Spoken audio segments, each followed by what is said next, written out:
सभी प्यार से बोलेंगे ओम शांति, ओम शांति।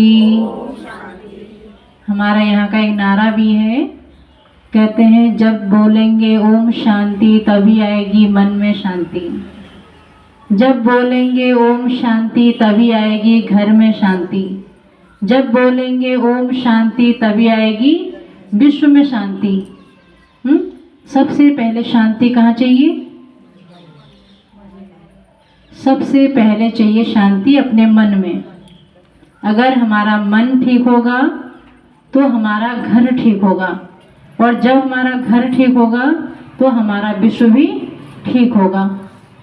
जैसे अभी आपको हमारे महेश भाई जी ने भी बहुत अच्छा बताया और हमारी बहनों ने भी बहुत अच्छा बताया, क्योंकि बाबा का ज्ञान ही बहुत अच्छा है और आप सुनने वाले इतने अच्छे हैं कि आप लोगों को देख देख के बड़ी खुशी हो रही है। और ख़ास करके पहाड़ वाले बैठे हैं, पहाड़ वालों की विशेषता अलग ही होती है।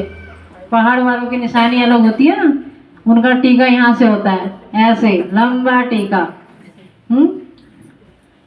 क्योंकि वो देवभूमि से हैं। तो हमारा भी ये बहुत बड़ा सौभाग्य है कि आप सभी के बीच में आने का मौका मिला और आप लोगों को देखने का मौका मिला, आप लोगों के दर्शन करने का मौका मिला यहाँ पे। क्योंकि पहाड़ी जो होते हैं वो बहुत निश्चय बुद्धि। तुम सब भला छाप है, सब भल है रही नंतिन, तुम्हार भल अच्छी सब। हम बहुत बढ़िया छू, तुम सब आशीर्वाद छे हमारे सर पर। तो यहाँ अभी हम जब छोटे थे तो हमारे दादा हमें ज्ञान दी। हमें उस समय में 5 में पढ़ी और हाँ, जब 5 में पढ़ी तब पहाड़ वाले तो सभी यहीं हैं, थोड़े से लोग हैं, हाँ 2-4 और भी हैं, चलो हम हिंदी में बोलेंगे, है ना। तो हम जब छोटे से थे तो हमारे भैया ने हमें यहाँ ज्ञान सुनाया और हमारे मन में बचपन से ही भावना थी कि मुझे यानी देवी देवता बनने की कहीं पढ़ाई हो तो मैं वहाँ ज़रूर जाऊँगी। एक दिन ऐसे ही सो रही थी तो संकल्प चलने लगा कि ये देवी देवताओं को बनाया किसने होगा। तो बार बार जब संकल्प वही रिपीट होने लगा तो हमने कहा ये कहीं तो होते होंगे, कहीं तो ऐसी पढ़ाई होती होगी। तो फिर उसके बाद 1 साल 2 साल के बाद ही हमारे भैया ने कोर्स किया सेंटर पर, और फिर उन्होंने कहा कि वहाँ एक सेंटर है आश्रम में, वहाँ दीदियाँ रहती हैं और वहाँ यानी भगवान शिव का ज्ञान सुनाते हैं, परमात्मा का ज्ञान सुनाते हैं। तो हमने कहा बहुत अच्छी बात है। तो जब हम सेंटर पर आए और हमने दीदी को देखा, उसमें छोटे से थे, ज्ञान तो समझ में आया नहीं। तो जब हमने दीदी को देखा और दीदी जैसा जैसा कहती थी हम उनके मुंह को देखते थे बस, और जैसा वो कहती तो हमें लगता है बिल्कुल जो कह रही है बिल्कुल सत्य कह रही है, बिल्कुल सब सही है ये। फिर धीरे धीरे दीदी कहती थी तुम ब्रह्मा कुमारी बनोगी? हम कहते थे हाँ। हमें पता ही नहीं था ब्रह्मा कुमारी क्या होती है, ब्रह्मा कुमारी क्या होगी, क्या आगे करना होगा, कुछ नहीं पता था हमें। पर वो जो कहती थी हम उनसे इतने प्रभावित हो गए अंदर से, वो जो कहती थी हम हाँ हाँ हाँ हाँ करते चले जाते। तो एक समय आया कि जब फिर उसके बाद हम धीरे धीरे हम सेंटर पर आ गए, और जब सेंटर पर आए फिर हमें यहाँ सब कुछ सीखने को मिला। पहले हम पहाड़ पे ही थे, हल्द्वानी से हमें ज्ञान मिला। फिर हल्द्वानी से 2005 में हम बरेली आए, फिर उसके बाद फिर वापस अपनी वहाँ पहाड़ पे ही गए, फिर काला डूंगी और अपने रानी खेत और भिकिया सेण, दोराहाट में, तो फिर काशीपुर, ऐसे करके सभी जगह जाना हुआ। तो बहुत अच्छा लगा।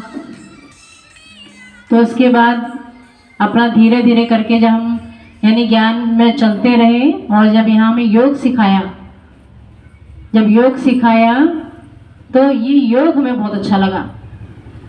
योग करना जैसे अपने मन को उस परमात्मा पिता से हम कैसे जोड़ें। जैसे आज आप देख रहे हैं कि मोबाइल का समय है, तो हम अपने पास यानी जब भी हम मोबाइल को लेके जाते हैं तो उसका चार्जर भी साथ में लेके जाते हैं। और अगर कहीं पर भी हमें 5 मिनट 10 मिनट रुकना होता है तो हम क्या करते हैं, कहीं मेरी यानी मोबाइल की बैटरी थोड़ी सी कम ना हो जाए तो पहले उसको चार्ज करते हैं। तो इसी प्रकार से भगवान भी कहते हैं कि मोबाइल एक साधन है, पर मोबाइल को जो यूज करने वाला है और वो कैसा है। आज हम सबकी आत्मा की जो बैटरी है वो कहाँ चार्ज होती है, वो होती है परमात्मा पिता से। जैसे अभी आपने सीखा ना, भगवान को याद कैसे करते हैं हम, तो उसी प्रकार से हम जब सवेरे सवेरे उठते हैं, तो जब दीदी ने हमसे कहा सेंटर पर तुम रहोगी, हमने कहा हाँ रहेंगे हम। तो दीदी बोली ऐसा है तुम सेंटर पर नहीं रह पाओगी। हमने कहा क्यों, तो बोले ऐसा है यहाँ तो 3:30 बजे उठना पड़ता है। तो हमने कहा ये तो बहुत ही अच्छी बात है, क्योंकि पहाड़ पे तो वैसे ही उठते हैं सवेरे सवेरे। पहाड़ वालों में तो वैसे भी यानी पूजा पाठ करने की तो वैसी लगन होती है। तो हम तो और खुश हो गए, हमें तो जल्दी उठना पड़ेगा। तो फिर उसके बाद धीरे धीरे जब हम योग लगाने लगे तो हमें यानी ये हमने कोर्स तो किया नहीं, छोटे से थे, तो हमें ये लगा कि हम कैसे भगवान को याद करें। तो हम एक जैसे बाबा का फोटो होता है, तो हम बाबा के सामने बैठते थे और बाबा से कहते थे बाबा हम तो छोटे बच्चे हैं आपके, कैसे याद करना है आपको, आप ही हमें सिखाओ, हमें नहीं पता।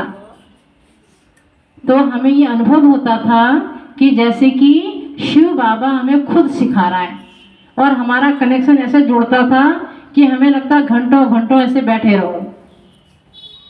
हम शुक्रवार का व्रत लेते थे संतोषी माता का, कि संतोषी माता हम कैसे भी करके सेंटर पर पहुंच जाएं, सेंटर पर पहुंच जाएं। तो एक दिन संतोषी माता ने हमें अनुभव कराया कि तुम जो सोचोगे तुम्हारा हर संकल्प पूरा होगा। तो मुझे वो बात याद रहती है अभी भी। मुझे उस समय बहुत अच्छा लगा अपना, क्योंकि पहाड़ से निकलना यानी आसान नहीं है। पहाड़ से निकलना आसान नहीं था, क्योंकि मुझे अपनी मम्मी पापा से बहुत प्यार था, पापा से तो बहुत प्यार था, और मैं उनके बिना एक दिन भी नहीं रह सकती थी, और हमें बाहर कभी जाने भी नहीं देते थे वो लोग। हमने कहा हम यहाँ से निकलेंगे कैसे, तो धीरे धीरे ऐसा रास्ता निकला कि हम बाबा के घर में आ गए।